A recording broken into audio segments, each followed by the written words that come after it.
El, la idea que tengo es seguir más o menos el orden cronológico de la epidemia en Uruguay y el rol que nos tocó jugar, más que nada, del lado de la ciencia, asesorando al gobierno. Entonces arranco con el... Y la primera transparencia es sobre las precondiciones de la pandemia en Uruguay, o sea, cómo nos encontró la epidemia, con algunos factores favorables y otros desfavorables, ¿no? A favor, un país relativamente chico, baja densidad de población, excepto en la zona de Montevideo, con relativamente alto nivel de cobertura de salud, también lo que resultó ser importante, altos niveles de conectividad digital. Y creo que en general se puede decir que una democracia fuerte donde las instituciones políticas tienen prestigio.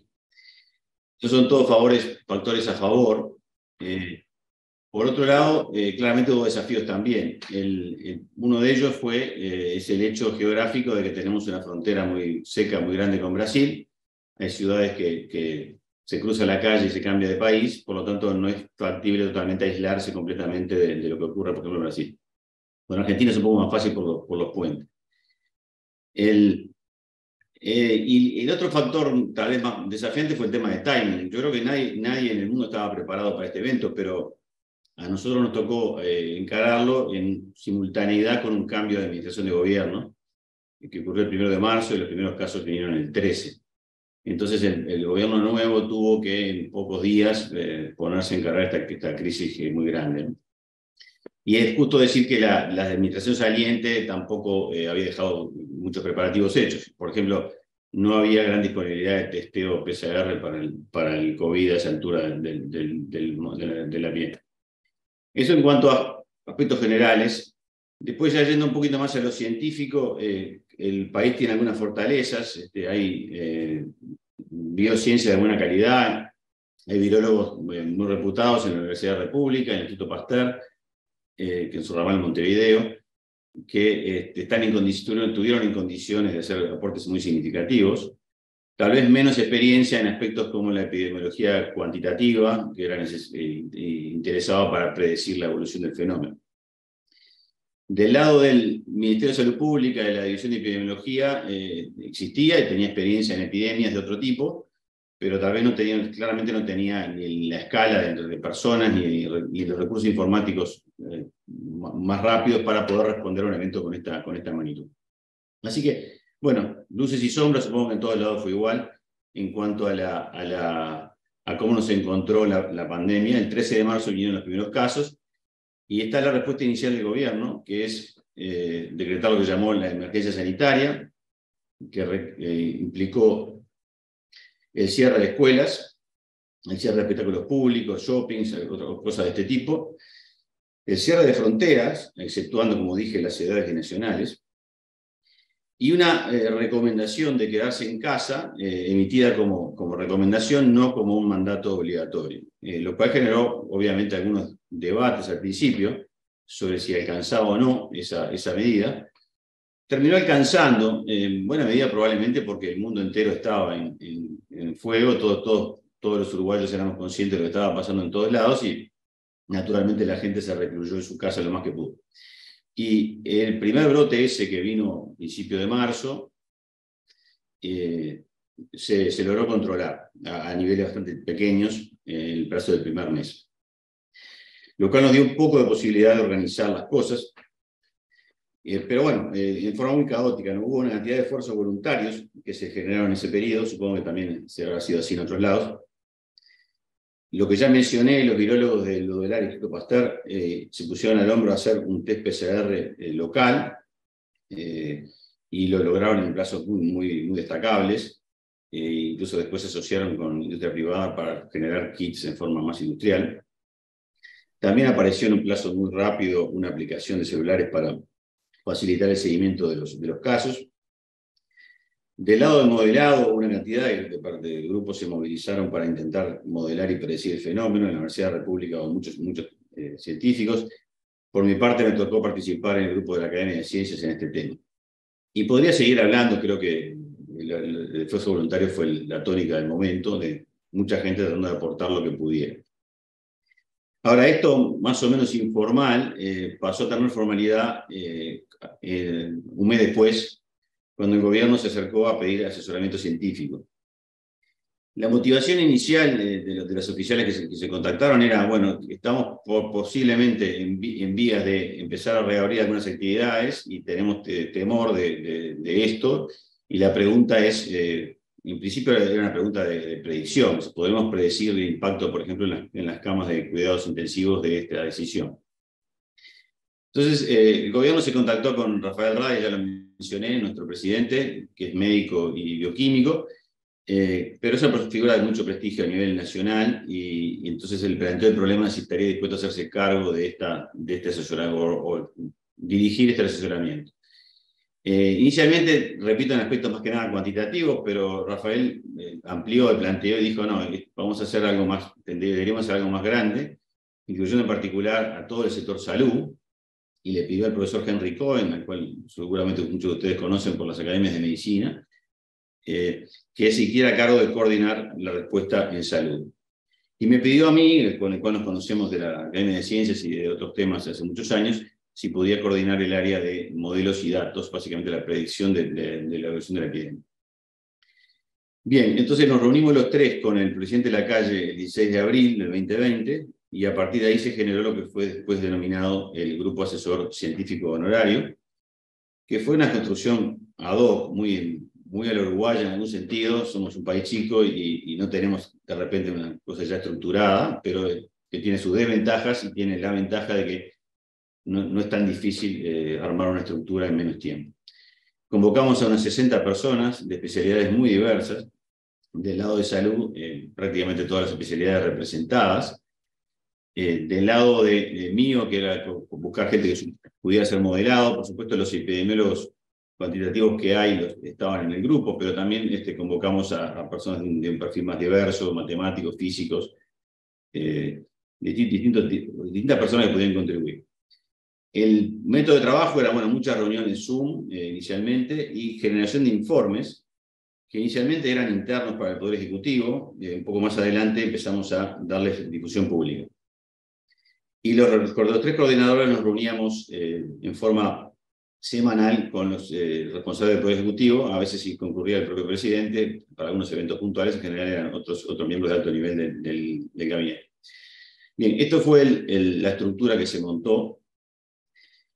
Inicialmente nosotros lo veíamos como un asesoramiento más interno, pero inmediatamente se generó una gran repercusión pública. Querramos o no, digamos. La prensa enseguida se hizo del tema, nos entrevistaron, hablamos en público muchas veces, y creo que en parte, en buena medida, por la capacidad de comunicación sobre todo de mis dos colegas, Radi y Cohen, más que la mía, el grupo se transformó en un agente de comunicación más general, donde se hicieron conferencias de prensa para comunicarle a la población sobre, bueno, cómo era la situación, qué medidas había que tomar, etc. Y se buscó en todo momento deslindar las esferas, ¿no? Nosotros éramos asesores del gobierno, teníamos nuestras recomendaciones, el gobierno tomaba decisiones que tenían en cuenta obviamente la epidemia, pero también había muchos factores que nos trascendían, y la legitimidad estaba en manos del gobierno. Ese fue el intento y eso fue el discurso. A veces por momentos en la prensa estas fronteras no se percibían en forma tan deslindada. Bueno, ¿cuál fue el mensaje en los primeros meses? Bueno, hay unos principios rectores que Rafael puso sobre la mesa que de alguna manera, si vamos a intentar hacer una apertura, hay que hacerlo con mucha progresividad, o sea, muy de a poquito, con regulación, en el sentido de dar pasos hacia atrás si fuera necesario, con mucho monitoreo, medir lo que se pueda del fenómeno, y después a buscar la mejor evidencia disponible que iba apareciendo cada vez más en la literatura científica, sobre qué medidas eran las efectivas para mitigar el riesgo. Famosa discusión sobre las máscaras, la ventilación, los aforos, etc. Un tema que se subraya acá es el de las escuelas, porque el GACH al poco tiempo, mes y poco de actividad, hizo la recomendación explícita de que era prudente y posible reabrir las escuelas con ciertas medidas de aforo y de protección, lo cual fue una decisión importante que se tomó en un momento que la epidemia estaba controlada, pero estaba la duda de cuál era el impacto posible de esa decisión. El otro aspecto que se promovió mucho desde el grupo en estos meses, y que me competió más a mi área, es lo que se llamó promover que se expandiera y se fortaleciera el llamado Tetris, el testeo, rastreo y aislamiento, del cual voy a hablar un poquito más enseguida. Bien, ese es los primeros meses, y para justamente ponerle un poquito de detalle técnico a lo que estamos hablando y sin cargar demasiado las ecuaciones, me gustaba poner una ecuación acá que de alguna manera ayuda a deslindar las distintas medidas de control que se pueden hacer y que se hicieron. Esto es una ecuación que para el número de reproducción de la epidemia, creo que hemos escuchado hablar mucho todos en estos años de algo que no sabíamos hace 2 años, que es el número de casos secundarios que genera un caso primario, y que en su versión simplificada se puede factorizar así. Un parámetro que habitualmente se llama beta, que es la tasa de contactos infecciosos, que por supuesto depende del propio virus, pero también depende del nivel de interacción social.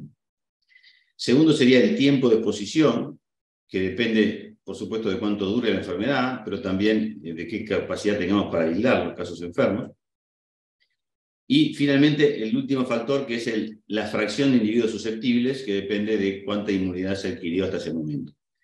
Esta factorización para mí es útil para entender las acciones que dispone un gobierno para controlar la diseminación. Por un lado están las acciones sobre el beta, que son acciones globales en la población. Exigir el uso de máscaras, la higiene, la ventilación, poner normas de distanciamiento social y eventualmente llegar a restringir la movilidad y el famoso lockdown. Este es el menú, digamos, para que toda la población se separe y bajar la tasa de control infeccioso. Y este es el menú que ya tenía el mundo hace 100 años en la pandemia anterior, ¿no? Mientras que las acciones sobre el tiempo de exposición, han cambiado más en tiempos recientes debido a la tecnología. Por un lado, la capacidad de testear y averiguar quién está infectado o no. Segundo, medios tecnológicos de telecomunicaciones y demás para lograr rastrear contactos de esas personas y entonces aislarlas a tiempo para que el tiempo que estén infectándose se reduzca. Entonces, aquí es donde la nueva tecnología prometía que de repente podíamos hacer algo mejor que hace 100 años. Y finalmente, el tercer factor, obviamente, para reducir su susceptibilidad había que vacunar, cosa que en 2020 todavía no podíamos hacer. Bien, entonces, lo que actuamos en esos meses fue con estas primeras 2 herramientas, y fueron suficientes por 6 meses para lograr un control sostenido. Aquí está el brote inicial que les mostré, y esto siguió bastante así hasta fines de septiembre, más o menos. De hecho, estos son 20 casos diarios, 10-15 casos diarios, esos niveles macroscópicamente no son significativos. En las métricas que se usaban por ahí, la métrica de Harvard, estábamos en el color verde, con excepción en Sudamérica, y se llamaba la atención sobre el caso, dado que se había logrado esto sin un confinamiento obligatorio. Lo que teníamos sí eran unos brotes aleatorios esporádicos, en general localizados en un lugar, muchos de ellos derivados del Brasil, en la frontera, por ejemplo, con un par, algunos se propagaron hacia Montevideo. Claramente estos no eran predecibles por modelos, pero sí fueron controlables mediante este mecanismo, que se le llama el Tetris. Se testeó, se encontraron los casos, se testeó, se hizo un rastreo bastante exhaustivo, de hecho, en parte manual, ¿no? Se contrató mucha más gente para llamar por teléfono a contactos, pero también ayudaron las aplicaciones y otros recursos informáticos. Y después, por el lado del aislamiento, en Uruguay hay relativamente buena cultura de atención médica al hogar, entonces se mantuvo la gente en las casas lo más que se pudo. Con eso se logró navegar 6 meses en forma relativa tranquilidad. Por supuesto que nosotros, estudiando los modelos, sabíamos que este método tenía límites, que había un momento en el cual, si se transponía un umbral, esta metodología no iba a poder por sí sola contener la expansión inestable. Y de hecho, ese momento llegó sobre fin de año, noviembre, donde empezamos a ver una remontada de casos. El número de reproducción se ubicó establemente arriba de 1. Esto es un monitor que llevábamos en el grupo y se publicaba online, con un estimador bastante estándar. Y entonces, bueno, la pregunta siempre cuando aparece una situación de estas es, esta vez sí se va o no, y incluso en la interna del grupo estas discusiones no eran necesariamente sencillas. Pero esta vez el consenso fue que no, que esta vez no sería pasajero, sino que probablemente estuviéramos en el inicio de una etapa de inestabilidad. En particular, había signo de que la transmisión no era ya localizada en lugares, sino que era transmisión comunitaria. Por otro lado, que el sistema de testeo y rastreo estaba sufriendo, siendo desbordado, se alargaban los tiempos. Entonces se hizo un llamado desde el grupo a reforzar las medidas del beta, digamos, las medidas de distanciamiento. Y para mandar este mensaje hicimos por primera vez algo que no queríamos, no nos gustaba hacer mucho, que era proyectar. Publicar una proyección de dónde iban las cosas y no hacíamos nada. Este es un cartucho que uno si lo tira una vez funciona, pero si lo se usa todo el tiempo deja de tener efectividad. Pero esta vez lo hicimos no solamente sobre la incidencia, sino también sobre el impacto que tendría esto sobre la ocupación de las unidades de cuidados intensivos, para que, sí, hola, está bien. Lo hicimos para justamente poder dejarle claro tanto al gobierno como a la población en general que era un cambio de fase.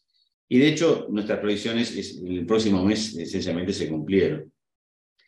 Entonces, hubo una serie de medidas que se tomaron a fin de año, algunas bastante impopulares, por ejemplo, cierre de fronteras en vacaciones, uruguayos que estaban en Argentina no pudieron entrar por 3 semanas, se limitó el transporte, reuniones. Una vez más, no se llegó al lockdown, pero fueron medidas de mayor restricción. Y también intervino el verano, en el cual el área metropolitana se vacía naturalmente y las escuelas cierran. Bueno, con esos elementos se llegó a un pico a mediados de enero, pero después se vino un control. Y también sobre la carga sobre las unidades de cuidados intensivos no llegó al 100%. Entonces, bueno, eso fue un logro parcial de la respuesta. La pregunta quedaba, bueno, ¿qué pasa cuando retomemos la actividad y si esto va a volver a subir sobre una base ya más grande?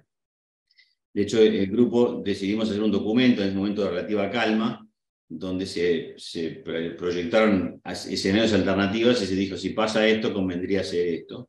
Nos amparamos en eso en un documento de la OMS que había salido no mucho antes, clasificando los niveles de gravedad de la situación.